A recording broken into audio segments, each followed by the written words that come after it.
नमस्कार दोस्तों। आज हम अपना लास्ट पोर्शन बचता है, आज इसको ख़त्म करेंगे अपने सेकंड चैप्टर को। हम स्टार्ट करते हैं। Types of distribution of the forest and wild life resources. One और वन्य जीव संसाधनों के प्रकार और उनके वितरण को हम जानने का प्रयत्न करेंगे अभी आज। If we want to conserve our vast forest and wildlife resources, it is rather difficult to manage, control, and regulate them. In India, much of the forest and wildlife resources are either owned or managed by the government through the forest department or other government departments.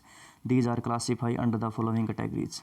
ठीक है, यदि हम बात करें one और वन्य जीवन के कंजर्वेशन की बात करें तो बहुत बड़ी मात्रा में जो वास्ट क्षेत्र हो जाता है तो उनका प्रबंधन करना, उनका नियंत्रण करना, और ये थोड़ा सा कार्य क्या होता है हमारे लिए, क्या थोड़ा सा मुश्किल कार्य ज़रूर है, लेकिन ये जो सारा का सारा जो कार्य है भारत में फॉरेस्ट और वाइल्ड लाइफ रिसोर्सेज का, वो सरकार इसको हैंडल करती है और वो फॉरेस्ट डिपार्टमेंट के थ्रू करती है। और अन्य प्रकार के जो हमारे सरकारी जो हमारे दफ्तर रहेंगे, विभाग रहेंगे, उनके आधार पर हम करते हैं। तो इस बेस के ऊपर क्या है, हम वनों को क्या 3 प्रकार की कैटेगरी में रखते हैं। सबसे पहले रिजर्व फॉरेस्ट की। More than half of the total forest land has been declare reserve forest. Reserve forests are regarded as the most valuable as far the conservation of the forest and wildlife resources are concerned। यदि हम बात करें कि भी भारत में आधे से ज़्यादा क्षेत्र के ऊपर आपको क्या देखने को मिलेंगे, रिजर्व फॉरेस्ट की कैटेगरी के अंदर आते हैं। ये रिजर्व जो हमारे जो रिजर्व जो फॉरेस्ट होते हैं, यहाँ पर वन्य जीवन जो होते हैं उसको क्या संरक्षण प्रदान के लिए किया जाता है और बहुत बड़ी मात्रा में क्या करते हैं, यहाँ पर जो आरक्षित वन होते हैं वो बहुत बड़ी मात्रा में मूल्यवान होते हैं भी। उसके बाद दूसरे नंबर पर है protected. Almost 1/3 part of the total forest area is protected forest as a declare by the forest department. This forest land are protected from any further depletion. उसके बाद क्या है कि जो है लगभग 1/3 जो हिस्सा होता है हमारा, उस 1/3 हिस्से के ऊपर कुल वनों का जो है उसमें हमारे क्या प्रोटेक्टेड फॉरेस्ट आते हैं। इन वनों को जो अधिक नष्ट होने के बचाने के लिए इनकी सुरक्षा की जा रही है भाई।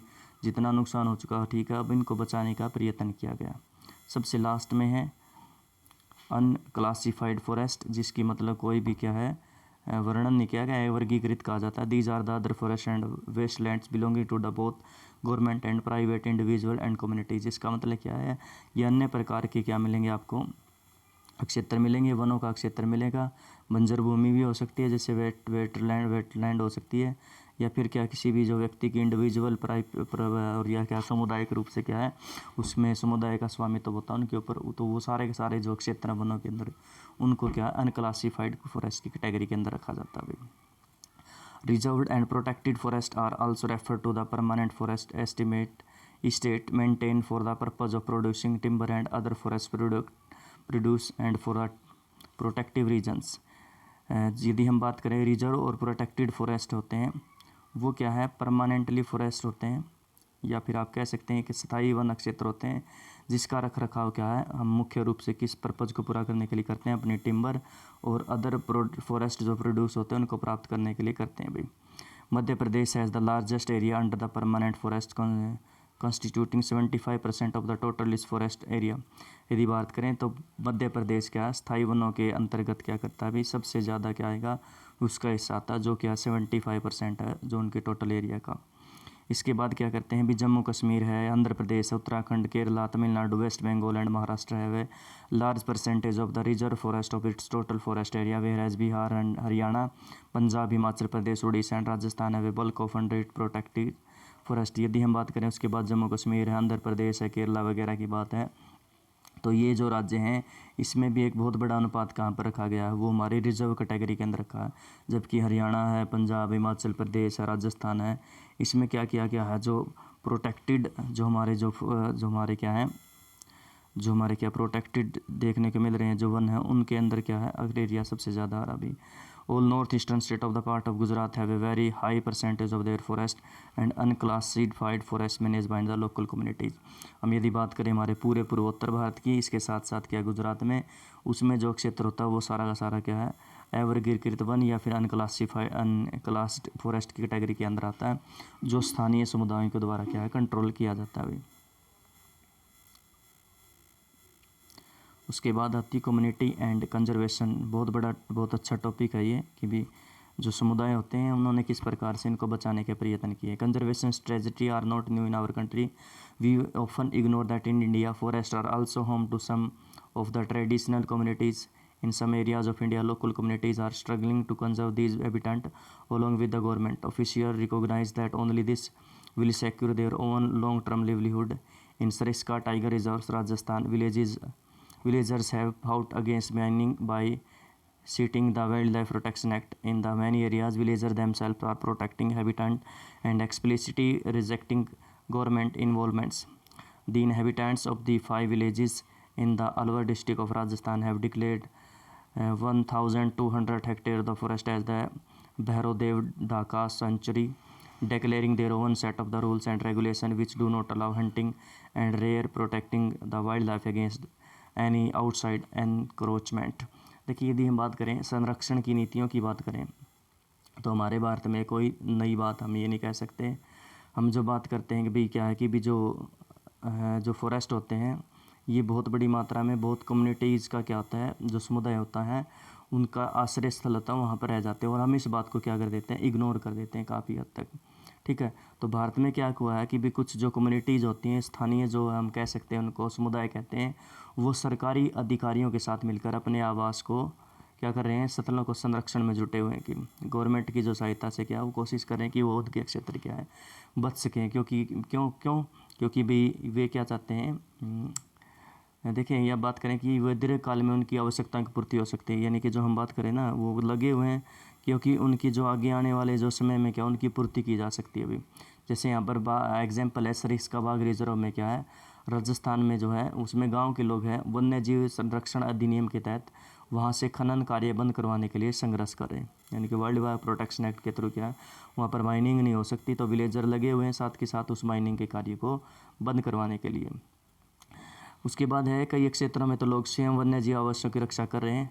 ठीक है, ये तो क्या है कि उन सरकार के साथ लगते चले जा रहे हैं, लेकिन कुछ एग्जाम्पल ऐसे भी हैं जिसके अंदर क्या है कि वो खुद लगे हुए हैं। जैसे कि हम बात करें अलवर ज़िले में है, जैसे 5 गाँव ने क्या 1200 हेक्टेयर जो फॉरेस्ट था जिसको क्या भैरवदेव ढाकव सॉन्चुरी घोषित कर दिया गया, अपने खुद के नियम बनाए, रेगुलेशन किए हैं जिसके अंदर वो ना तो वहाँ पर हंटिंग की जा सकती और जो प्रोटेक्ट किया जा रहा है किसको, हमारे जो वाइल्ड लाइफ को देखने को मिला। और घुसपैठ क्या वहाँ पर बिल्कुल ही बंद कर दिया गया, वहाँ पर घुसपैठ तो बिल्कुल भी नहीं किया जा सकता। उसके बाद हम बात करते हैं बहुत ही फेमस जो इसके बुक में से आता है चिपको आंदोलन के बारे में। The famous Chipko movement in this Himalayas has not only successfully raised deforestation in the several areas but also the shown the communities afforestation with the indigenous species can be enormously successful।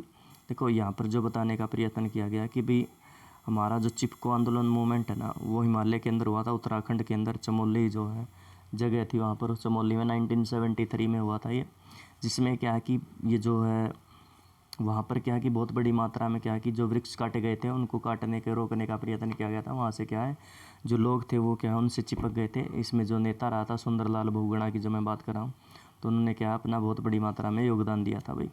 ठीक है, और इसमें क्या किया था भाई, यहाँ पर जो स्थानीय पौधे थे उनकी जातियों का प्रयोग करके और सामुदायिक वनीकरण करके एक अभियान चलाया गया था और वो बहुत बड़ी मात्रा में सफल रहा था भाई। ठीक है, इसके बाद क्या है कि भी attempt to receive the traditional conservation method or developing new method of the ecological farming are now widespread. Farmers and citizen group like the Beej Bachao Andolan in Tehri and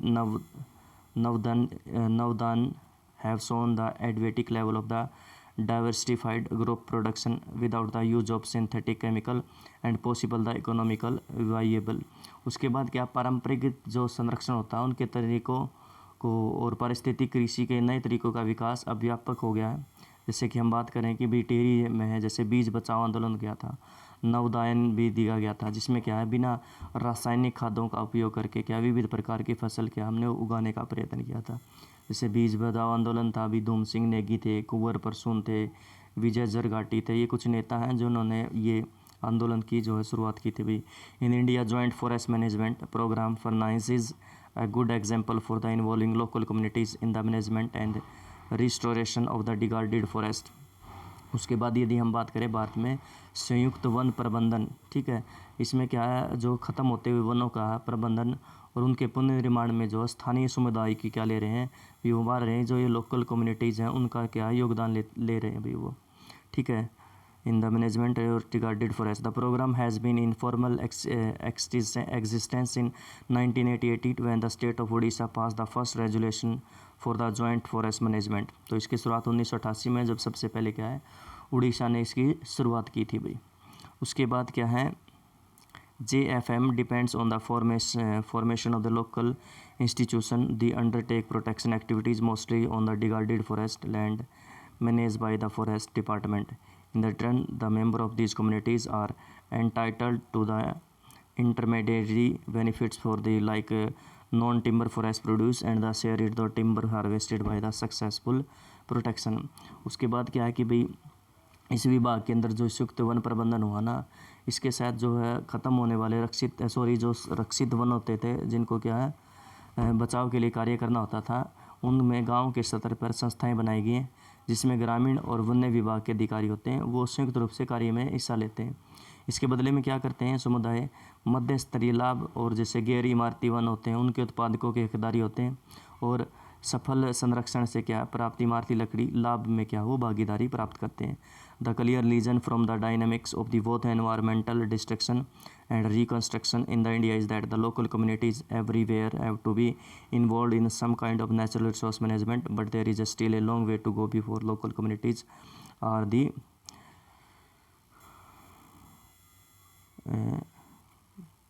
are the center stage of the decision making, except only those economic or developmental activities that are people centric, environment friendly and economically rewarding। देखिए यहाँ पे क्या कि जो भारत में पर्यावरण के विनाश और उसका जो पुनर्निर्माण की क्रियाशीलता में सीख मिलती है कि स्थानीय समुदाय को हर जगह प्राकृतिक संसाधन प्रबंधन में शामिल किया जाना चाहिए, यानी कि जो लोकल पीपल है उनको वहाँ पर मैनेजमेंट में ज़रूर शामिल किया जाना चाहिए, परंतु जो स्थानीय समुदाय को फैसला लेने की प्रक्रिया में मुख्य भूमिका में आने में भी अभी देर है, अतः वे ही विकास क्रियाएँ मान्य होगी जो जनमानस पर केंद्रित होती हैं, पर्यावरण हितैषी हों और आर्थिक रूप से प्रतिफल भी हों भी। ये हमारा चैप्टर था, अभी आज ये ख़त्म होता है।